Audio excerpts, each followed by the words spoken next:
we're raising money for Cancer Victoria, our huge celebrity garage sale. It's all happening next Friday. We've got Shaquille O'Neal's involved, Sabrina Carpenter, Vance Joy, Andy Lee and Hamish Blake donating them Hamish's mullet. And now we have a very special friend of ours.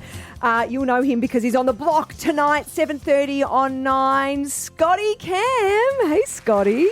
Oh, hello, guys. Thief, Fab, how are you, Nick? Oh, great to talk to you. I love you guys. G'day, Scotty. Love you, Scotty. And when we heard you had something to donate to our celebrity garage sale, we went, oh, okay, we can't wait for this. We're bracing ourselves, Scotty. We don't know what it is. What is it? A house?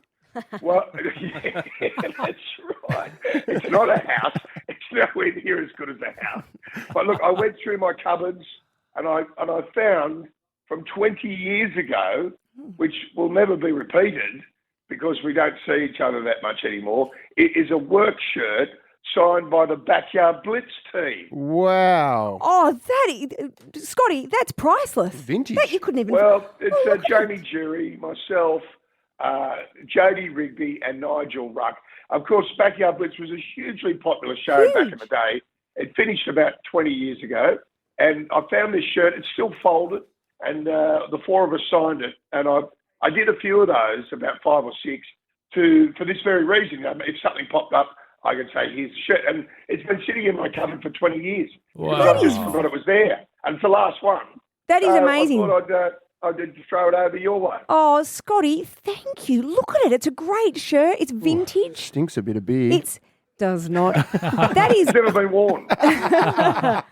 That's amazing, Scotty. Thank you for that. I love that. I might even bid on that. He's going to wear that to bed tonight. Well, it's very nice. Hey, Scotty. Sorry, I was going to ask quickly, Scotty. I love I've got a Bombers jumper that's signed that I wear to the footy. Could you wear that signed shirt like when you go down to Bunnings to pick up tools and stuff? Is that a good look? Yeah. You say this is like 10% off, right?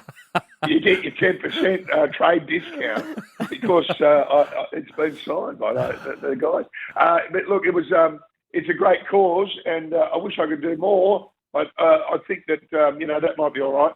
Oh, no, you're doing so much already. We appreciate you even giving us your time, Scotty, because things are heating up. Only a couple of weeks left on the block. We're loving the series this season. Any juicy stuff you can tell us? What's happening? What's coming up? Oh yeah, look, it's a real race to the finish line. We've got a team that hasn't won a room. It's never been done before, and we've only got the backyards of just coming up this week, and then you've got front yards, so that's it. And then I fly down to Melbourne in about a week or so for the auction because it's live. People come up to me in the street and say, "I'm not going to ask you who won because I don't want to be. I want to be surprised." I go, "Mate, it hasn't happened. The auction is live, so I can't tell you who's won because I don't know." Yeah, that's happening in a couple of weeks. I wasn't going to ask you about the auction because I thought I'll just let you go through scot-free. But, Scotty, Adrian Portelli now, has he been banned? He's obviously been banned from the auction. He brought nearly every house for the last 3 years. What's your take on that? No, we didn't ban him. That's something he said. We never banned him. It's a public auction. Anyone can turn up. And we just kindly said, look, what do you reckon? You've had a good run on the auctions. What do you think we leave it to some families to try and buy the houses? And it doesn't mean Danny Wallace won't turn up either. He's normally fine. So that's all right. But I think Adrian's gone over to another network to do something anyway. So he wouldn't be coming to our auction if he's doing something over there. And look, that suits us. By the way, if he wants to turn up, he can. You can't ban. So it's no dramas. You can't ban people. I tell you who's wrapped us out of that, Danny, because he's been scared the last 2 years.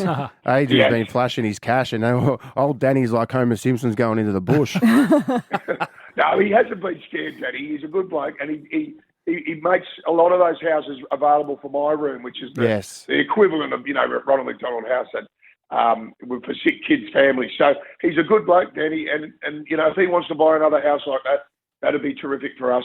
Yeah, we've had him on. He's a brilliant guy. We've had him on before. Yeah. He's a great fella. He does a lot of charity work, and he does a lot for my room. He's a good guy. But the auction, as I said, it's a public auction, and anything can happen on the day. And people say to me, "Who do you think's going to win?" Anyone can win. That's the problem. Someone could like a house 2, 3, 4, or 5, or 1, and not like the others. It's just personal preference. It's been great down at Dalesford. What a beautiful spot. Fee wants to get down there, and she wants to have a nice little holiday down there. She might be the new Portelli. Yeah, it's really attracted her down there. But next year... Well, you two guys are loaded. So Thanks for saying too, Scotty, because I still ride my bike in here. Scotty knows Clearly how, not doing Scotty great. knows how it works. Now, mate, next year we love the Peninsula down Mount Eliza. That's going to be nice. Yeah, looking forward to that. I'm going to go down there in the next week. Well, when I come down for the auctions, I'm going to pop into Mount Eliza and have a look for a house to rent for the 3 months. If you've got a house that I need to rent in Mount Eliza, give me a call. Does Annie come down with you, Scott? She visits. Because because I'm away for 3 months, 7 days a week. Yeah. She pops in for a week here and goes home for 3, pops in for a week. Oh, nice. It's basically a washing and shopping and cooking adventure. Of course.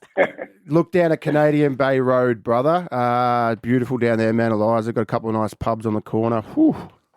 Okay, righto, mate. You got a house here? No, I had one down the peninsula, but we just sold it, actually, and Fee's got one down there. So, yeah. And old Povo Cody doesn't. Well, the thing is, I have to live. My family visit. My kids come down as well, so I get a 3 or 4 bedroom house because they all come and visit me and stay for 3 or 4 days throughout the course of the 3 months that I'm away. So that's what I'm looking for, and I love like engrossing myself in a community at a town like Dalesford, Phillip Island, and now Mount Eliza, because you really get a taste of what it's like to live there. So I can always go back and say, yeah, I lived in Mount Eliza, I lived in Dalesford, I lived in Phillip Island. So I really enjoy that aspect of the show. It's a great lifestyle, actually. He's a Victorian. Yeah, it's great. It's a great sort of thing, 3 months away. And then I come home and I do a fair bit of work when I get home, like post-production, voiceovers and all that sort of thing. But I just finished my voiceovers yesterday, which is like a real milestone in my life. Voiceovers are an absolute nightmare. I bet. I have to narrate 50 episodes off the block. Wow. Scott. God, that'll take me 8 years. It's pretty. I've got a booth that I built in my workshop downstairs, so I could just go downstairs and read a couple of eps. And do you know what's so great, Scott? It all started on Backyard Blitz all these years ago, and you've given us this amazing shirt for our celebrity garage sale with all the original Jodie, Jamie. Who was the other? Did you say? Nigel. I've forgotten Nige. Wow, this is amazing. Thank you, Scotty. That is going to absolutely go off at our garage sale. Good on you. Thanks, guys. And well done on what a brilliant event. Thank you, Scotty. Thanks, Scotty. And don't forget, The Block returns tonight. What a show it is. 7:30 p.m. on 9 and 9 Now. Have a good day, mate.